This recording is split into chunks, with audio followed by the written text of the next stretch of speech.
देश विविधताओं से भरा हुआ है और पूरे विश्व में सभी का उद्देश्य है मानवता का कल्याण करना। इसी पंथ को आगे बढ़ा रहे भगवान महावीर के उपासक के रूप में उनके शिक्षाओं के प्रचार प्रसार के लिए श्री जैन श्वेतांबर खरतरगच्छ संघाधिपति श्री जिनमणि प्रभु सूरीश्वर जी महाराज हैं, जो श्वेतांबर पंथ का ही संघ है और इसके माध्यम से देश और दुनिया भर में शिक्षा, संस्कार, एक अच्छे समाज के निर्माण का संदेश दिया जा रहा है।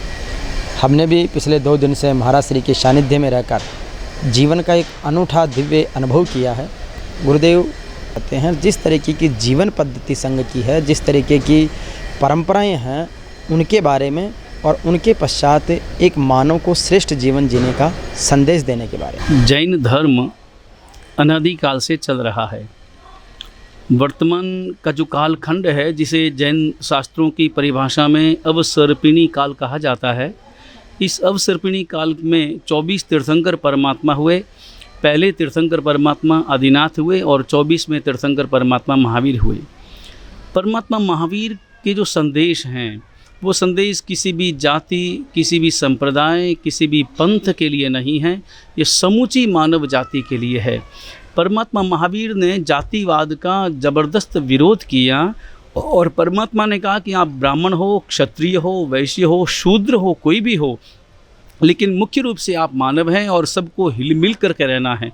अस्पृश्यता वाद का जो विरोध सबसे पहले परमात्मा महावीर ने किया और महावीर परमात्मा के शासन में स्वयं परमात्मा महावीर क्षत्रिय थे और उनके 11 गणधर ब्राह्मण थे। इसके साथ दन्ना और शालिभद्र जैसे जो साधु थे वे वैश्य जाति के थे, तो चित्त संभूत इत्यादि शूद्र जाति के थे और वे सभी साधु एक साथ मिलकर अपनी सारी धर्म आराधना, गोचरी, पानी, खाना पीना, साधना, प्रतिक्रमण, सारी क्रियाएं एक साथ मिलकर के करते थे। किसी भी प्रकार का भेदभाव नहीं था। परमात्मा महावीर का जो शासन है वह शासन अहिंसा का उपदेश देता है, अपरिग्रह का उपदेश देता है, अनेकांत का उपदेश देता है। हमारा जो संघ है वह संघ खरतरगच्छ के नाम से जाना जाता है। तो खरतरगच्छ एक श्वेतांबर समाज का एक हिस्सा है। जैन समाज में 2 मुख्य पंथ हैं, एक श्वेतांबर है, एक दिगंबर है। मूल रूप में ये दोनों ही पंथ एक तरह से साथ साथ रहते थे। जैसे 9th क्लास और 10th क्लास है उसी प्रकार से थे कि जो साधु अपने समस्त वस्त्रों का त्याग करने में सक्षम होते और कठोर साधना और कड़ी साधना करने में जो सक्षम होते, उनको परमात्मा वस्त्र रहित रहने का उपदेश देते, आदेश देते कि तुम दिगंबर बन जाओ, और बाकी वो वस्त्र धारण करते और सब साथ साथ में ही रहते थे। लेकिन कुछ काल व्यतीत होने के बाद में दोनों धाराएं अपने आप में अलग हो गई। लेकिन भेद केवल ऊपर का है, जो आंतरिक सिद्धांत है, जो मूल मुख्य सिद्धांत है, उसमें किसी भी प्रकार का कोई भेद श्वेतांबर अथवा दिगंबरों में नहीं है। अंतर इतना है कि दिगंबर वस्त्र धारण नहीं करते और श्वेतांबर वस्त्र धारण करते हैं, क्योंकि वर्तमान का जो देश का वातावरण है, समय का वातावरण है, उस आधार पर वस्त्र धारण करना श्वेतांबर समाज को थोड़ा उचित प्रतीत होता है।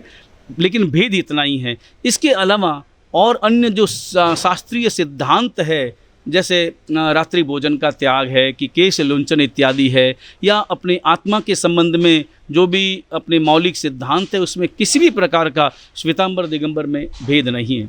फिर आगे चलकर श्वेतांबर समाज में भी अलग अलग 3 धाराएं चली। उन 3 धाराओं में एक धारा मंदिर मार्गी परंपरा है और 2 धाराएं जो मंदिर को नहीं मानती है, जो मूर्ति पूजा नहीं मानती है, जिनमें स्थानकवासी हैं, और तेरापंथी है। हम मंदिर मार्गी जो मंदिर मानते हैं, परमात्मा की प्रतिमा में परमात्मा के अंश को स्वीकार करते हुए उन्हें वंदना करते हैं और उनकी पूजा करते हैं और उनका आलंबन लेकर वीतराग परमात्मा की साधना करते हैं। तो श्वेतांबर समाज में जो मंदिर मार्गी संप्रदाय है, तो मंदिर मार्गी संप्रदाय में अलग अलग अपने आप में एक समूह है जिनकी सारी साधना विधि एक जैसी है, उसमें कोई विशेष किसी भी प्रकार का भेद नहीं है। लेकिन साधना व्यवस्थित चले तो जिस प्रकार सेना में भी अलग अलग टुकड़ियां होती है, तो उसी प्रकार हमारे में भी अलग अलग गच्छ हैं, जिनमें खरतरगच्छ है, जिनमें तपागच्छ है, एक अंचल गच्छ भी है, पायचंद गच्छ भी है, त्रिस्तुतिक परंपरा भी है। इस प्रकार अलग अलग परंपराएं चलती हैं और सारी परंपराओं में विद्वान साधु हैं, आचार्य भगवंतु हैं, और वे सभी परमात्मा महावीर के संदेश को जन जन तक पहुंचाने का काम करते हैं और पुरुषार्थ करते हैं।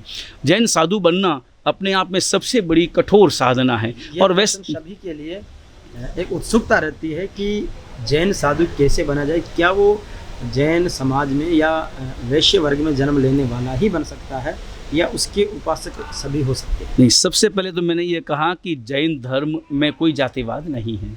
चाहे वैश्य वर्ग में जन्मा हो, चाहे क्षत्रिय वर्ग में जन्मा हो, चाहे ब्राह्मण वर्ग में जन्मा हो, या चाहे शूद्र वर्ग में भी जन्मा हो, कोई भी साधु बन सकता है और कोई भी परमात्मा के धर्म की आराधना कर सकता है। जैसे हमारे अभी जो हम 9 साधु हैं, उन 9 साधुओं में हमारे एक वरिष्ठ मुनि हैं जिन्हें दीक्षा ग्रहण किए हुए लगभग 27-28 वर्ष हो चुके हैं और बहुत छोटी उम्र में उन्होंने दीक्षा ली थी। वो राजपूत क्षत्रिय परिवार से आए हैं और उन्हें ये धर्म इतना अपने आप में ज़बरदस्त आकर्षक लगा और सत्य लगा, इस कारण से उन्होंने जैन धर्म में अपनी दीक्षा ग्रहण की। तो इसमें किसी भी प्रकार का एक तो भेद नहीं। दूसरा, दीक्षा लेने के लिए ट्रेनिंग लेनी पड़ती है, क्योंकि दीक्षा लेना कोई सामान्य काम नहीं है, जीवन भर की साधना है। जिंदगी भर के लिए आपको समस्त प्रकार के शारीरिक सुख उपभोग के साधनों का त्याग करना होता है। कोई वाहन नहीं रहेगा, पाँवों में जूते भी आप नहीं धारण कर सकते हैं, आपको नंगे पांव विहार करना है, पैदल ही चलना है, किसी भी प्रकार की गाड़ी का उपयोग नहीं करना है और अपना जो भी पुस्तक सामान कपड़े इत्यादि हैं वो उठा करके चलना है। उसके लिए भी किसी भी प्रकार की अन्य सुविधा का प्रयोग नहीं है और इसके साथ साथ रुपये पैसे का स्पर्श नहीं है, विजातीय का स्पर्श नहीं है। जो हमारे साधु हैं, जैन साधु हैं, वो कभी भी लेडीज़ का स्पर्श नहीं करते, छोटी बालिका हो, वयोवृद्ध हो। और इसके साथ साथ जो हमारे साध्वी वर्ग हैं वो जेंट्स का स्पर्श नहीं करते। रात्रि भोजन का सर्वथा त्याग है। सूर्योदय के 48 मिनट के बाद में कुछ भी ग्रहण करना होता है, हम अपने लिए बनाए गए भोजन का त्याग करते हैं। हम भोजन भी घर घर भिक्षा मांग कर लेकर के आते हैं और वहाँ से ग्रहण करते हैं। और जो भी शुद्ध शाकाहारी जिनका भोजन है वो चाहे किसी भी जाति के हों, हम उनके घरों से यथा उनकी जो भावनाएं देख करके थोड़ा थोड़ा लेकर के आते हैं। हम उतना ही लेते हैं जिसके कारण उनको दोबारा बनाना न पड़े। अगर ज़्यादा ले लेते हैं तो उनको दोबारा बनाना पड़ेगा, तो उनको दोष लगेगा। जैसे हम अग्नि का भी स्पर्श नहीं करते। तो इस प्रकार का ये जो साधु जीवन है वो कठोर साधना है। तो उसके लिए जो भी इस प्रकार का संयम ग्रहण करने के लिए उत्सुक होता है वो हमारे पास में रहता है।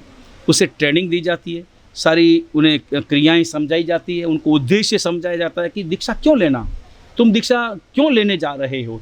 एक मार्ग पर तुम जा रहे हो, व्यक्ति व्यापार करता है तो उद्देश्य स्पष्ट है कि उसको पैसा कमाना है। एक व्यक्ति कॉलेज में भर्ती होता है तो उद्देश्य स्पष्ट है कि उसे शिक्षा ग्रहण करना है। तो जो दीक्षा ले रहा है तो उसका भी उद्देश्य उसके दिमाग में स्पष्ट होना चाहिए कि मैं दीक्षा क्यों ले रहा हूँ। तो उद्देश्य उसे समझाते हैं कि देखो हमारे पास में शरीर है और आत्मा है। शरीर नश्वर है, आज नहीं तो कल विदा होना है, कब विदा होगा पता नहीं है, लेकिन इसे मर जाना है। लेकिन आत्मा अजर अमर है। तो उस आत्मा की जो शुद्धता है, उस शुद्ध आत्मा का अनुभव करने के लिए, शुद्ध आत्मा को प्राप्त करने के लिए और शुद्ध आत्मा के अनुभव में परम सुख का आनंद अनुभव करने के लिए हमें संयम लेना है।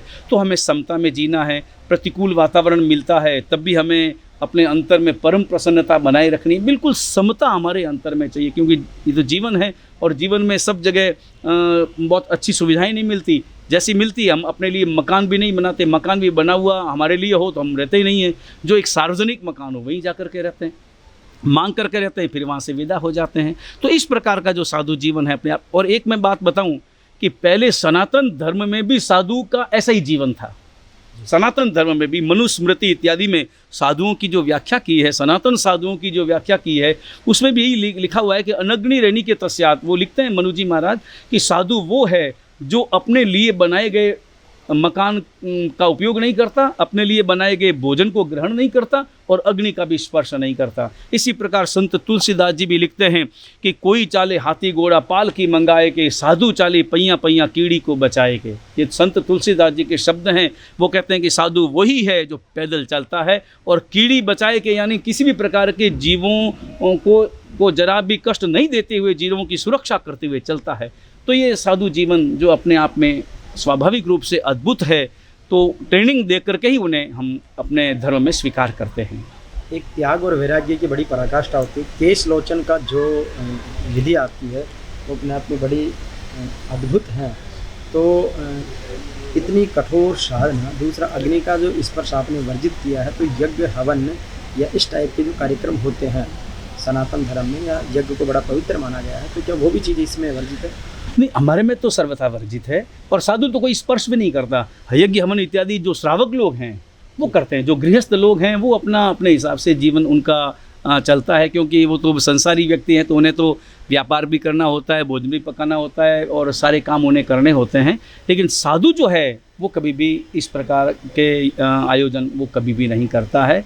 और केश लुंचन सबसे ज़्यादा कष्टदायक, जिसे अपनी भाषा में कहें, चालू भाषा में, वो एक क्रिया है अपने बालों को अपने हाथों से उखाड़ना। उखाड़ने की एक विधि है। तो ये क्यों ये विधि की जाती है? तो इसके लिए कारण दो है। नंबर एक, साधु हमेशा स्वावलंबी होता है। साधु जो है वो किसी भी व्यक्ति का किसी भी रूप में अपने जीवन के निर्वाह के लिए किसी का आलंबन नहीं लेता, किसी का सहारा नहीं लेता। और नंबर दो, ये अपने आप में एक वैज्ञानिक विधि है, वैज्ञानिक प्रयोग है कि सारे हमारे शरीर का जो संचालन है वो मस्तिष्क से होता है, और मस्तिष्क में सारी नाड़ियां हैं। नाड़ियों के माध्यम से, नसों के माध्यम से ही हमारे सारे संदेश भेजे जाते हैं। मस्तिष्क जो, जैसे ये हाथ ऊंचा किया है, तो इस हाथ को ऊंचा उठाने का संदेश किसने दिया? तो मस्तिष्क ने दिया है। और वो किसके माध्यम से दिया है? कि वो खून के माध्यम से दिया है, नसों के माध्यम, नसों में जो रक्त प्रवाहित हो रहा है उसके माध्यम से दिया है। तो सारी नसों का केंद्र हमारा मस्तिष्क है। तो उन नसों को जागृत करने के लिए, कि उन नसों में कभी कभी अवरोध आ जाते हैं, तो उन अवरोधों को दूर करने के लिए ये प्रक्रिया है कि जब हम केसों का लुंचन करते हैं तो सिर की सारी नाड़ियां अपने आप में जागृत हो जाती है। और कभी भी अनुभव करना, जब किसी व्यक्ति को सिर में दर्द हो तो हल्के से अगर बाल खींचते हैं तो सिर का दर्द भी धीरे धीरे समाप्त हो जाता है। तो अपने आप में एक वैज्ञानिक विधि है पूरे शरीर को जागृत रखने के लिए और पूरे शरीर को व्यवस्थित रूप से कार्य करने में सक्षम बनाने के लिए। ये अपने आप में एक विधि है। देखो, दर्द तो होता है, लेकिन उस दर्द को भी समता से सहन करना होता है। तो समता की एक परीक्षा भी है। जो जीवन का एक उद्देश्य है, हर व्यक्ति चाहे वो किसी भी धर्म, संप्रदाय, जाति व्यवस्था में रहे, एक श्रेष्ठ मनुष्य का क्या मार्ग हो सकता है कि उसका जीवन सफल हो? देखो, कोई भी व्यक्ति जो जीवन जिए उसमें सबसे पहले उसके अंतर में एक बात उसके दिमाग में बस जानी चाहिए, और वो है, महाभारत में वेद व्यास जी लिखते हैं, आत्मनः प्रतिकूलानि परेशान न समाचरेत। ये वाक्य हर व्यक्ति के जीवन का आदर्श होना चाहिए। आत्मनः प्रतिकूलानि परेशान न समाचरेत, इसका अर्थ यही परमात्मा महावीर की भाषा ही जैसे महाभारत में प्रकट हो रही है। परमात्मा महावीर कहते हैं, वेद व्यास जी भी कहते हैं कि किसी भी व्यक्ति को वो काम नहीं करना चाहिए जिस काम से दूसरे को जरा भी कष्ट हो। इसका अर्थ ये हुआ कि कोई भी व्यक्ति तुम्हारे साथ में जो व्यवहार करे और वो तुमको अगर बुरा लगे तो वो व्यवहार तुम दूसरों के साथ में ना करो। जैसे कोई व्यक्ति अगर तुम्हें गाली दे तो अच्छा नहीं लगेगा, तो तुम किसी को गाली देकर दुखी मत करो। आत्मन प्रतिकूलानि, खुद को जो प्रतिकूल हो वो दूसरों के साथ में वैसा व्यवहार हमारा नहीं होना चाहिए। कोई व्यक्ति मुझे सुई चुभे तो मुझे अच्छा नहीं लगता, तो मैं भी किसी को सुई चुभने का काम न करूँ। ये एक अपने आप में एक ऐसा आदर्श वाक्य है जो जीवन में अगर उतर जाता है तो उसका जीवन, मनुष्य जीवन सार्थक हो जाए। इस दौर में सोशल मीडिया की चाहे इलेक्ट्रॉनिक और प्रिंट दोनों की अपनी बड़ी भूमिकाएं हैं, उसके सकारात्मक नकारात्मक दोनों पहलू भी हैं। आप एक साधु के नाते मीडिया को क्या शिक्षा देंगे कि उन्हें किन चीज़ों का प्रचार प्रसार या किस रूप में कार्य करना चाहिए? देखो, वर्तमान में मीडिया पूरे हर मानव समाज को पूरी तरह से प्रभावित करता है, और अब तो पूरा मीडिया व्यक्ति के जेब में आ गया है, तो हर पल की खबरें उनके पास में प्राप्त होती है। तो मीडिया को चाहिए कि वो हमेशा सकारात्मक वातावरण का ही निर्माण करने में अपनी भूमिका अदा करें, क्योंकि नकारात्मक वातावरण अगर हम प्रसारित करते हैं तो स्वाभाविक रूप से उनके दिमाग नकारात्मक होते हैं और उनका जीवन एक तरह से जहरीला बन जाता है, कषायग्रस्त हो जाता है, क्रोध, मान, आवेश, राग, द्वेष, इन सब में उलझ जाता है। तो वातावरण ऐसा निर्माण होना चाहिए जिससे हम परस्पर भाईचारा बढ़े, परस्पर समन्वयवाद बढ़े, क्योंकि हम अलग भारत में जीते हैं और भारत में विभिन्न पंथ चलते हैं, विभिन्न धर्म चलते हैं, विभिन्न जातियां हैं, और सब जातियों के अलग अलग आदर्श हैं, अलग अलग वातावरण हैं, अलग अलग धर्म ग्रंथ हैं, अलग अलग साधु हैं। तो उन सब में समन्वय कैसे हो और सब अपना प्रेम पूर्वक कैसे जिएं, सब अपने अपने धर्म की आराधना करें, अपने अपने हिसाब से अपना जीवन जिए, लेकिन आपस में प्रेम बना रहना चाहिए और एक दूसरे की आलोचना नहीं हो। एक दूसरे किसी भी धर्म की हम आलोचना न करें, किसी पंथ की आलोचना न करें, हम केवल और केवल दुर्गुणों की आलोचना करें, दुर्गुणी की नहीं। दुर्गुणों की आलोचना करें, लेकिन दुर्गुणी व्यक्ति, किसी व्यक्ति में हम दुर्गुण देखते हैं उसकी आलोचना कभी नहीं करें, दुर्गुणों की आलोचना करें। इसी प्रकार सद्गुणों की, हमेशा सद्गुणों की प्रशंसा करें और सद्गुणी की भी प्रशंसा करें, क्योंकि सद्गुणी की प्रशंसा करने से एक वातावरण का निर्माण होता है और वो स्वयं वो सद्गुण हम में प्रवेश करने के लिए आतुर हो जाते हैं। तो स्वाभाविक रूप से मीडिया की एक बहुत बड़ी भूमिका है कि हमारा जो समाज है वो देश के प्रति समर्पित हो और मानवता के प्रति समर्पित हो और समस्त जीवों की सुरक्षा करते हुए हमारा देश परम शांति और परम सुख के मार्ग पर आगे बढ़े। अभी जो जयपुर में मोहनबाड़ी में यहाँ विचक्षण श्री जी महाराज साहब की समाधि भी है, यहाँ पर आपके सानिध्य में एक दिव्य और भव्य मंदिर का निर्माण हो रहा है। क्या रूपरेखा है, कब तक संपन्न होगा और आपका प्रवास भी यहाँ कब तक रहेगा? साध्वी रत्ना श्री मणिप्रभा से जी की प्रेरणा से अपने आप में ये एक अद्भुत मंदिर का निर्माण हो रहा है। पूरे भारत में इस प्रकार के मंदिर कोई इक्का दुक्का ही मिलेंगे, इतना विशाल मंदिर और इतना कारीगरी से युक्त मंदिर जो आने वाले समय में समाज को और हजारों लाखों परिवारों को संदेश देगा कि भाई यहाँ आकर के लोग परमात्मा के दर्शन करके अपने अंतर में धन्यता का अनुभव करेंगे। ये मंदिर का निर्माण लगातार चालू है और इस मंदिर की प्रतिष्ठा 11 दिसंबर को होने जा रही है। 11 दिसंबर को भव्य महोत्सव होगा, 8 दिवसीय महोत्सव होगा। 4 तारीख से महोत्सव का प्रारंभ होगा, 11 तारीख को भगवान गादी नशीन होंगे, विराजमान होंगे और 12 तारीख को नया द्वार खुलेगा। और इस प्रकार का ये कार्यक्रम है। इस कार्यक्रम में सैकड़ों साधु साध्वी उपस्थित रहेंगे और हजारों की संख्या में बाहर के सारे भक्तगण वो भी यहाँ पर उपस्थित रहेंगे। आज आपने इसका वर्णन किया, तो यह है जैन समाज की खरतरगच्छ संघ की परंपरा। इसके बारे में राधिपति आचार्य श्री ने बताया और भी लगातार भी महाराज श्री का दिसंबर तक प्रवास जयपुर में रहेगा, तो हम बीच बीच में गुरुदेव का मार्गदर्शन और आशीर्वाद लेते रहेंगे। जय जय।